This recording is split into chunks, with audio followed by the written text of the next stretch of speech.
Hi, welcome back to The Running Master. My name's Dan. This week's video I'm heading out for some interval training, so I've got 2 interval sessions to show you and talk to you about, as well as a tip that I've got on viewing those intervals if you're using Garmin Connect. So if you use Garmin and Garmin Connect, I've got a great tip for you coming up at the end, so stick around for that. And I've also got a change in my diet this week to talk to you about as well.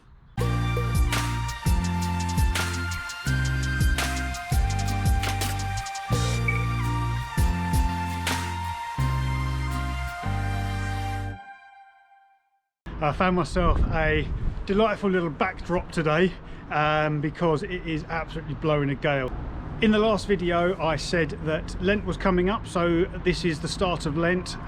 Tuesday was obviously pancake day, so obviously got some pancakes on the go, and since then I've now given up a whole bunch of sugary items in my diet.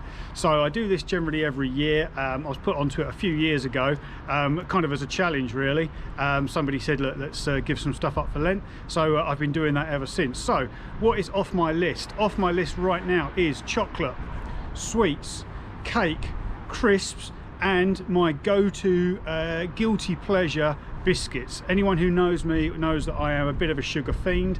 I will go after biscuits like anything. You could probably put down a pack of chocolate hobnobs, which are my go-to biscuit. I could do an entire packet without thinking, and have done in the past as well, which is pretty disgusting, but you know, sometimes you just need the biscuits. So I'm going to give all of those up for Lent, up all the way up until Easter.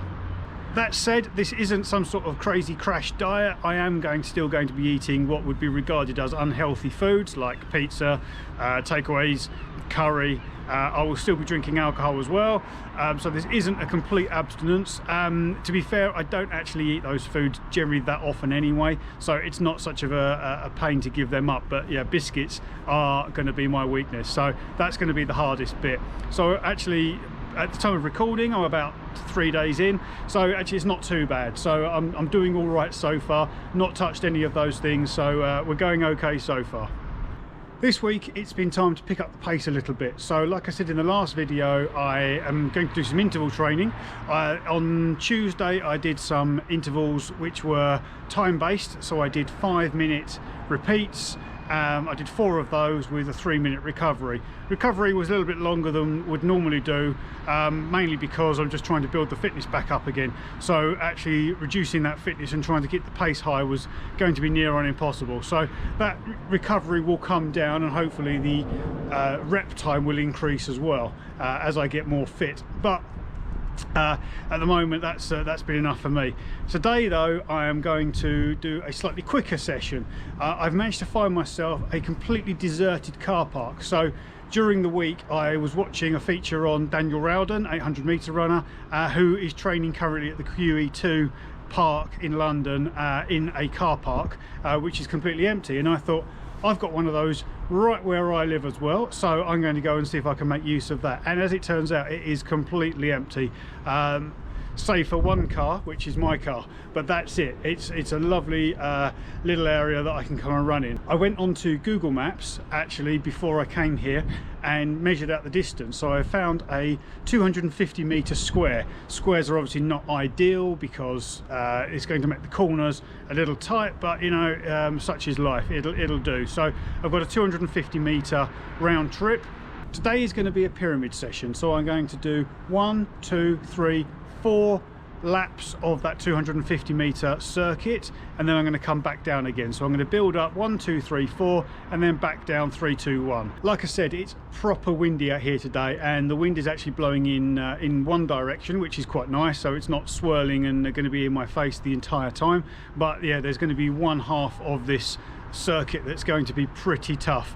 Going to feel it nice and behind me on the one way, and then I'm going to be running into it the other. So you know, that's the way it is. We tend to find that at running tracks anyway. There's always a wind either down the home straight or the back straight, so we'll just have to put up with that. So without any further ado, I'm going to go and get some drills done, and then I can get this session started.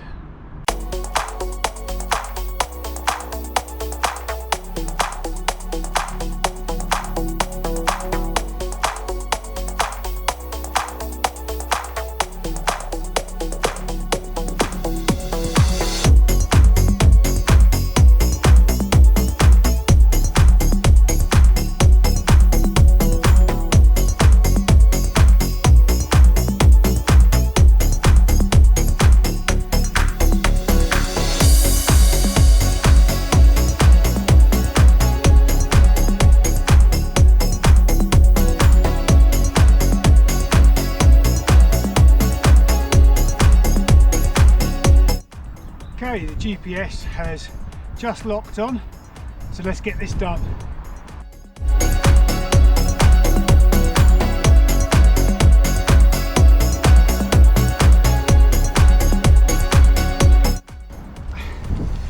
Okay, it's first rep done, second rep coming up.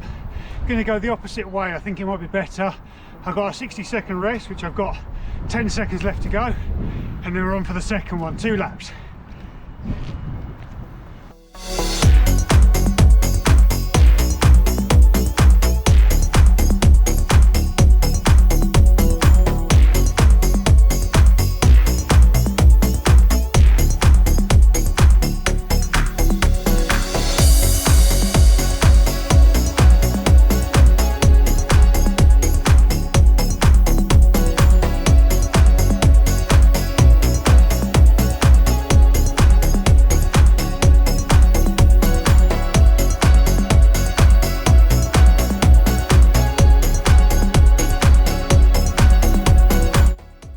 Said it was windy, didn't I?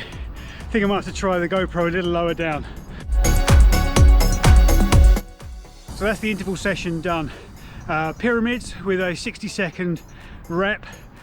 So about 250, 500, 750, 1k distances, coming back down through 750, 500 and 250 again. So I'm pretty happy with that. I'm going to go and have a look at the stats when I get home, because it's just starting to rain as well as the wind now, so it's time to get in the dry and go and cool off. So I've been looking at the stats from the last couple of interval sessions that I've done, and I said there was a tip for you if you use Garmin or Garmin Connect. So on the first one I did, which was a time-based interval, I set the interval session up on my watch. And what that means is that when you go into Garmin Connect and you look at the activity, you can see every single element of your session. You can see all the run elements, and you can see the recovery or rest elements. But what you can also do, if you look at the top, is that you can actually select the individual elements of that session. So if I tap on the run element, I can actually see all of the faster elements all lined up next to each other. So I haven't got to keep scrolling through and trying to spot what my pace was, how fast I went, etc. So I can see those quite easily. Now on the second one I did, which was the square loop, I can't see that because I didn't set up an interval session. So that's the key to unlocking this, is that you need to have the interval session set up either on the time or distance based activity.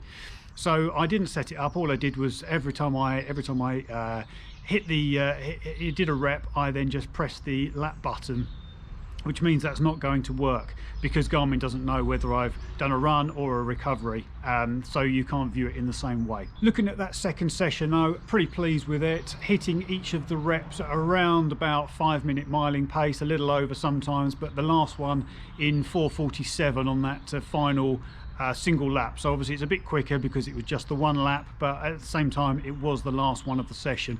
But to hit 4:47 miling, I'm pretty pleased about, so that's really good news. As always, hope you've enjoyed this video. If you've given anything up for Lent yourself, let me know in the comments below. Really like to hear what you've given up and how you're getting on in the early days of it.